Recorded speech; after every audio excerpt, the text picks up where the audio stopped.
राम राम। आज हम श्रीमद् भगवद गीता के अध्याय 2 सांख्य योग का श्लोक 7 संस्कृत उच्चारण और हिंदी अर्थ सहित समझेंगे। पहला चरण का प के ऊपर आधा र है, उसको का के साथ जोड़ेंगे। कार्पण्य, कार्पण्य। य में अ मिक्स किया है। दोषो, पहत, तीनों अक्षर पूरे, तीनों में अ मिक्स करेंगे। पहत। आधे स के साथ व पूरा। स्वभाव, व में अ की मात्रा तो विसर्ग को पढ़ेंगे ह। स्वभावः। पहला चरण रिपीट। कार्पण्य दोषोपहत स्वभावः। दूसरा चरण प आधा है, प के नीचे री से ऋषि की मात्रा है। प्री, प्री के साथ आधा च, पृच्छामि। आधे त के साथ वा, त्वा। शब्द पूरा आने के बाद अनुस्वार आधा म, त्वाम। ध पूरा, म के ऊपर आधा र, धर। म में अ मिक्स करेंगे। धर्म। स के साथ आधा म, सम। मुंह की मात्रा बड़ी लंबा खींचेंगे। समूह। ढ से ढक्कन वाला है। समूढ़। चेता, आ की मात्रा ता में तो विसर्ग को पढ़ेंगे हा। समूढ़ चेतः। सेकंड चरण रिपीट। पृच्छामि त्वां धर्म समूढ़ चेतः। पहला और दूसरा चरण साथ में। कार्पण्य दोषोपहत स्वभावः। पृच्छामि त्वां धर्म समूढ़ चेतः। तीसरा चरण य के साथ आधा च, यत। फिर है छ्रे। छ्रे का अर्थ हुआ छ आधा और र पूरे पर ए की मात्रा। छ्रे। य पूरा, यत श्रेय। य में अ की मात्रा तो विसर्ग को पढ़ेंगे ह। यत श्रेयः। आधे स के साथ या और आधा न, स्यान। नी के बाद में आधा श, शंकर जी वाला निश। च पर ई की मात्रा। चीत, निश्चित। शब्द पूरा होने के बाद त पे अनुस्वार आधा व, निश्चितम। ब्रू, ब्रू में ब्र का अर्थ हुआ ब आधा, ब आधा और र पूरा। र पर बड़े ऊ की मात्रा ब्रू, ही की मात्रा छोटी, ब्रूही। त के साथ आधा न, तन में। तीसरा चरण रिपीट। यच्छ्रेयः स्यान्निश्चितं ब्रूहि तन्मे। चौथा चरण शी के साथ आधा श, षटकोण वाला और उसके साथ यह पूरा। शिष्य, आधा सा, शिष्यस्ते। ते के बाद में अवग्रह, आपको ते की मात्रा को लंबा खींचना है। ते, ह पूरा और ह पे शब्द पूरा होने के बाद अनुस्वार आधा म। शिष्यस्ते हम। शाधी, माँ पे अनुस्वार आधा म, माम। त आधे के साथ वा पूरा, त्वा। शब्द पूरा होने के बाद अनुस्वार आधा म, त्वाम। प्र का अर्थ हुआ प आधा र पूरा, पी आरे प्र। प के साथ आधा न, प्रपन। न पूरे के साथ आधा म, नम। प्रपन्नम। चौथा चरण रिपीट। शिष्यस्ते, शिष्यस्ते हम। शाधि माम त्वाम प्रपन्नम।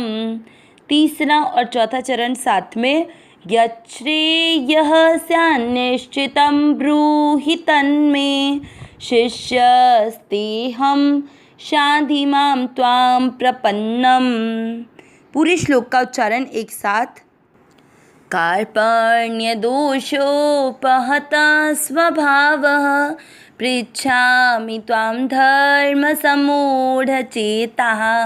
यच्छ्रेयः स्यान्निश्चितं ब्रूहि तन्मे। शिष्यस्ते हम। शाधि माम त्वां प्रपन्नम। एक बार फिर से। कार्पण्य दोषोपहत स्वभावः।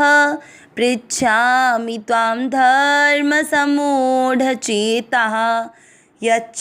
यच्छ्रेयः स्यान्निश्चितं ब्रूहि तन्मे।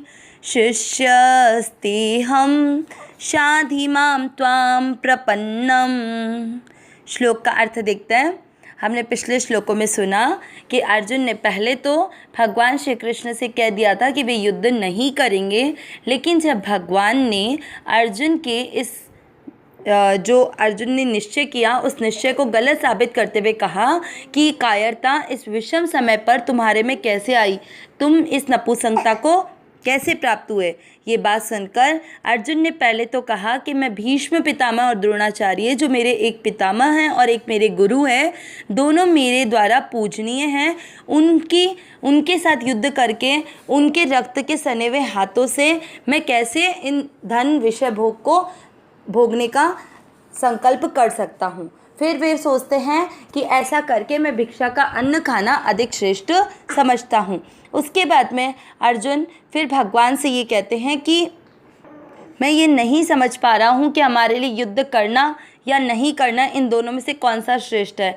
ना मैं ये समझ पा रहा हूँ कि हम जीतेंगे कि नहीं जीतेंगे। इसीलिए आज के श्लोक में अर्जुन भगवान श्री कृष्ण से अपने कर्तव्य का निर्णय करने में जो वो असमर्थ हो रहे हैं, इसलिए बार बार वो अपनी बात को भगवान के सामने साबित भी करना चाह रहे हैं, परंतु वह अपनी बात को पूरी तरह से क्लियर नहीं कह पा रहे हैं। इसलिए अब भगवान की शरणागति का सहारा लेते हुए व्याकुलता पूर्वक अपने कर्तव्य का निर्णय करने के लिए भगवान से प्रार्थना कर रहे हैं। कार्पण्य दोषोपहत स्वभाव, यानी कायरता रूपी दोष से उपहत स्वभाव वाले, यानी तिरस्कृत स्वभाव वाले। धर्म सम्मूढ़ चेता, यानी धर्म के विषय में मोहित अंतःकरण वाले। पृच्छामि, पूछता हूँ, त्वाम, आपसे। इसके बाद में तीसरे चरण में यत् श्रेयः, इससे दो शब्द बनेंगे, यत् धन श्रेयः, यत् यानी जो, श्रेयः यानी कल्याण करने वाली, स्यान् निश्चितम, तो स्यात् धन निश्चितम, स्यात् यानी हो, निश्चितम यानी निश्चित, ब्रूहि यानी कहिए, स्यान् निश्चितम ब्रूहि तन्मे, तन्मे से दो शब्द बनेंगे, तत् धन में, तत् यानी वह, में यानी मेरे लिए। फिर उसके अंदर शिष्यस्तेहम, इससे तीन शब्द बनेंगे, शिष्यः धन ते धन अहम, शिष्यः यानी शिष्य हूँ, ते यानी आपका, अहम यानी मैं। शाधि यानी शिक्षा दीजिए, माम यानी मुझे, त्वाम यानी आपके, प्रपन्नम यानी शरण हुए। पूरा अर्थ निकला, कायरता रूपी दोष से तिरस्कृत स्वभाव वाले और धर्म के विषय में मोहित अंतःकरण वाले मैं आपसे पूछता हूँ कि जो निश्चित कल्याण करने वाली हो वो बात मेरे लिए कहिए। मैं आपका शिष्य हूँ, आपके शरण हुए मुझे शिक्षा दीजिए। अब अर्जुन भगवान की शरणागति में आकर भगवान से प्रार्थना करते हैं कि मैं न तो ये समझ पा रहा हूँ कि युद्ध करना मेरा धर्म है या युद्ध न करना मेरा धर्म है, क्योंकि मैं अगर क्षत्रिय के हिसाब से समझता हूँ तो मेरा धर्म युद्ध करना है, लेकिन मैं जब पारिवारिक संबंधियों को अपने सामने देख रहा हूँ तो अपने परिवार को, अपने कुटुंब को मारकर पाप के डर से मैं युद्ध न करना अपना धर्म मान रहा हूँ। तो इस तरह से मैं धर्म के विषय में मोहित हूँ। साथ में दूसरी बात बोली, कायरता रूपी दोष से तिरस्कृत। कायरता कैसे है कि एक क्षत्रिय को युद्ध चाहे कोई भी हो, उसके सामने युद्ध आ गया है तो वह उससे पीछे नहीं हट सकता है। पीठ दिखा के भागना एक क्षत्रिय के विरुद्ध है। तो इस समय केवल अपने संबंधियों को देखकर मैं इस कायरता से युक्त हो रहा हूँ। तो इस दोष से तिरस्कृत होने के कारण मेरे स्वभाव में यह हो रहा है कि मैं युद्ध न करने को अपना धर्म मान रहा हूँ। इस तरह मैं आपसे मेरे कल्याण के लिए जो बात है वो पूछना चाह रहा हूँ, क्योंकि मैं अब आपकी शरण हूँ। अविनाशी सहज सुख राशि, हे नाथ हे मेरे नाथ, मैं आपको भूलूँ नहीं। नारायण नारायण नारायण नारायण।